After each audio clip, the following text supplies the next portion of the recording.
Hello friends, welcome to Engineering Funda family. In this video, I will solve in total 11 questions based on DFT. Here, I have covered fundamentals of DFT in these 11 questions. Let me solve first question. See here in first question, we need to identify 8-point DFT of the given signal. Signal is impulse signal. I have seen students are getting confused due to 8-point DFT mentioned over here. See, DFT of impulse signal that one should know, that is 1, right? Even if it is about 4 point, even if it is about 16 point, it will be 1 only for impulse signal. So one should know the answer of DFT for impulse signal, that is 1, right? Now second question, that is about DFT calculation with shifted impulse signal. Here we need to understand time shifting property. See, when you talk about DFT of shifted signal, then here we need to multiply e to the power term, that is e to the power minus j 2 pi k by capital N into small n naught. And here we should be having DFT of actual signal. For impulse signal, it is 1. Here this n naught, that is 3, right? Here this n naught is 3. So DFT of shifted impulse signal, that is e to the power minus j 2 pi k by capital N into 3. Here if it is delta of n plus 3, then here there should be minus 3, right? Now let me explain third question. See here, third question is about DFT calculation where x of n is 1 for all the samples. Here small n is ranging from 0 to capital N minus 1. So for all the n samples, x of n value is 1. What is the meaning of this? It means here we have only DC signal. Always remember this. If you have DC signal, then value of sample with time domain signal, that will be constant for all the samples, right? So here we have same value for all the samples, means this is DC signal. So one should know, if you have DC signal, then only DC component exist, right? If you have same value for all the samples, then only DC component exists. With DFT, what is DC component? DC component, that is X naught component. DC component is X naught component, means first component of DFT. Here I have mentioned capital X of 0, means this is first sample of DFT, right? And how to identify this? This will be simply algebraic addition of all the samples with given signal. So here we have 1, how many times? N times. So if you add 1 n times, then x naught will be n. And this x of k, that will be 0 if k is not equals to 0. Right. The reason is here we have only DC components. How we have identified this? We have identified this based on value of sample. If value of sample is same for all the samples, then we have only DC component, means x naught is existing. That can be simply calculated by algebraic addition of all the samples. Here we have 1 n times. So x naught will be 1 plus 1 plus 1 n times, means capital N. And for other samples of DFT, we have 0 value. So here if you talk about DFT, then it will be appearing like this. First sample is capital N and other samples are 0, right? That is how DFT will be there. Now let me explain question number 4. See here in question 4, x of k is the n point DFT, then we need to identify x of k plus n. Here we need to apply periodicity property. One should know this. DFT is periodic, and that is periodic with capital N number of samples, right? DFT is periodic with n samples, that one should know. So if you talk about x of k plus n, then that will be always x of k.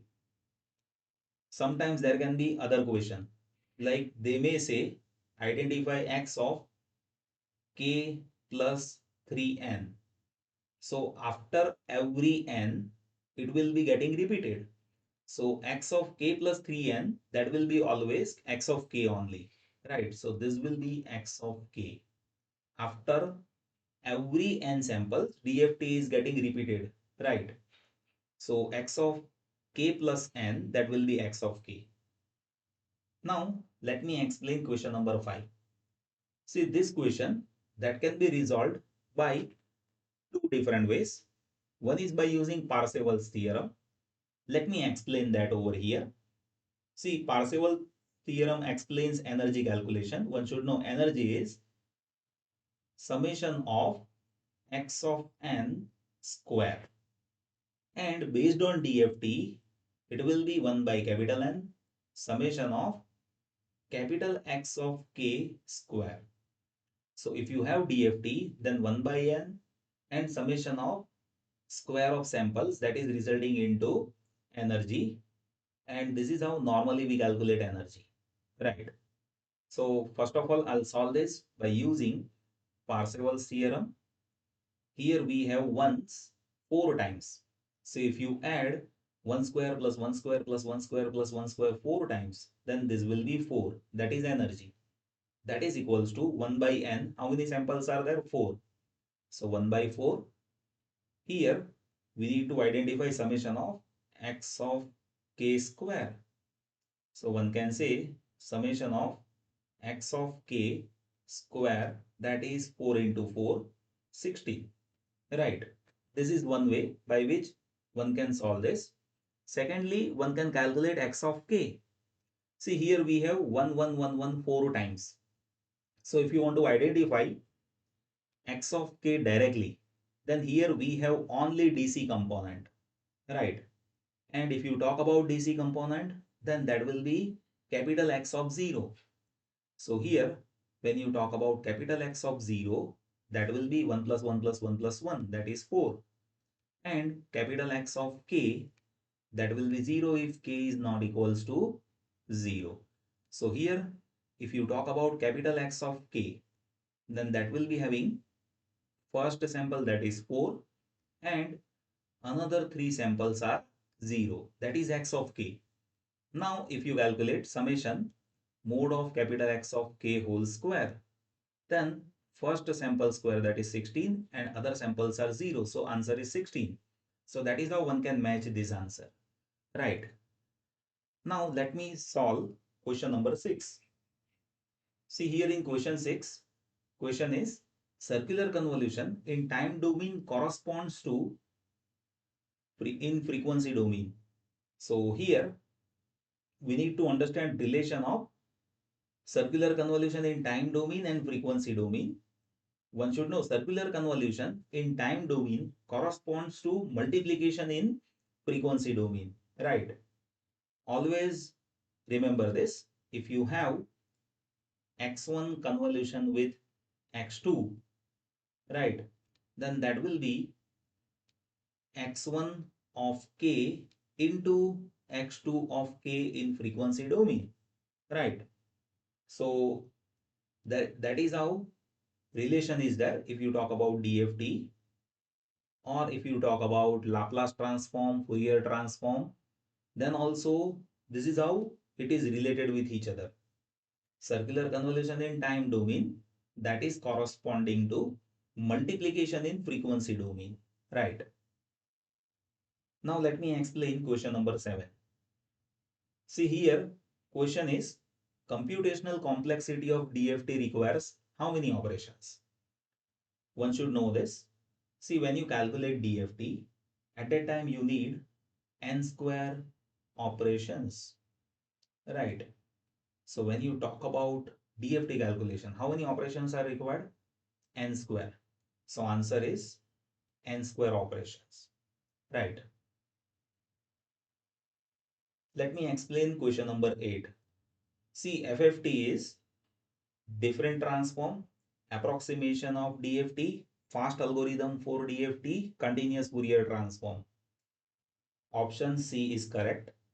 One should know FFT is a algorithm to calculate DFT, right? In future coming videos, I'll explain how to identify FFT algorithm. Right now, consider FFT, that is a fast algorithm to compute DFT, right? Now see question number 9, that is based on DFT matrix. One should know how we calculate DFT. See, if I say my DFT is capital X, then that will be weightage matrix into signal X. That is how we calculate, right? And if you apply inverse DFT, then what do we do over here? Here we will be calculating X based on transpose of this weightage matrix and DFT, right? So DFT matrix, that is based on transpose calculation from IDFT. Like you see here, we are talking about DFT matrix is singular matrix. No, it is not singular matrix. Why it is not singular matrix? The reason is here DFT and IDFT that we calculate based on matrix, and that we calculate using weightage matrix. Is it unitary matrix? Yes, it is unitary matrix. Let me explain how. See, we identify DFT and inverse DFT using weightage matrix. And for unitary matrix, one should know weightage into weightage transpose conjugate, that is equals to identity. And here this is what we are doing when you calculate DFT and IDFT. So weightage into weightage transpose conjugate, that is equals to identity. That's why DFT matrix is unitary matrix. Is it rectangular matrix? No, it is not rectangular matrix. See, it will be n cross n matrix. Weightage matrix will be n cross n matrix. It is square matrix. It is not rectangular matrix. Is it symmetric? No, it is not symmetric. Right. So DFT matrix, that is unitary matrix, that one should know. We calculate DFT using weightage matrix. And from DFT, we can calculate original sequence using inverse DFT.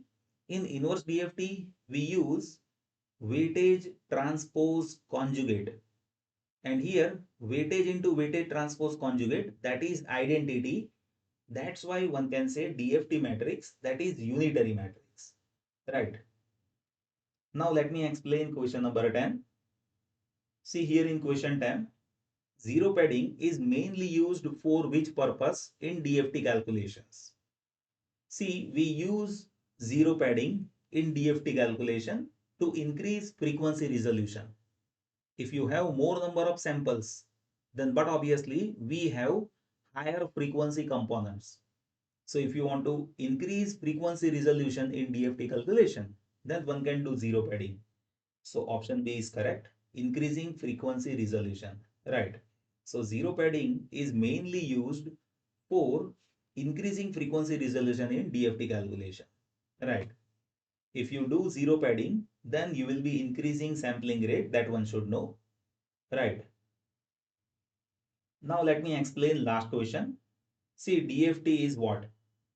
Is it continuous frequency representation? No. Is it sampled version of DTFT? Yes. See, when you calculate DTFT, so that will be applied to discrete sequence. But in frequency domain, we have continuous representation. In computers, in processors, we need finite number of frequency samples. And that we do with the use of DFT. So with DTFT, if you take sampled value of frequency components, then you will be getting DFT. So DFT is sampled version of DTFT, that one can say. Is it continuous time Fourier transform? No. It is discrete time Fourier transform, right? Is it infinite transform? No. Here we have capital N number of samples with DFT. So DFT is sampled version of DTFT, that one can say. So this is about these 11 questions. I hope now you have few more additional understanding regarding DTFT and DFT based on this video. So this type of questions that may come in competitive examination for 1 marks, and for this type of questions you should have understanding regarding what is the meaning of DFT. I think I have conveyed message to you. In future coming videos also, I'll be resolving few more questions. Stay tuned with this channel. Thank you so much for watching this video.